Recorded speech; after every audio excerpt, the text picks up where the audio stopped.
আমি প্রদেশ থেকে রাহেব রাস্তা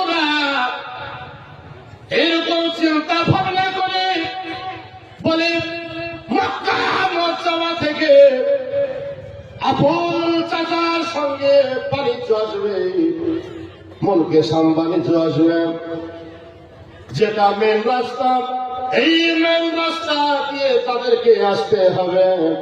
এই বলে রাহেব নাস্তুদা এক গির্জাতে বসে সাধনা শুরু করে দিল। বলেন সুবহানাল্লাহ। এই গির্জাতে বসে সাধনা করে, এই সাধনা করে আমি মোহাম্মদের ক্ষতি হতে দেব না, কারণ মনকে শাম পৌঁছাতে গেলে এই রাস্তা ধরে মনকে সামনে যেতে হবে।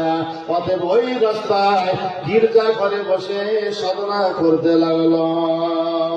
বাবা, আল্লাহর কি কুদরত দেখো।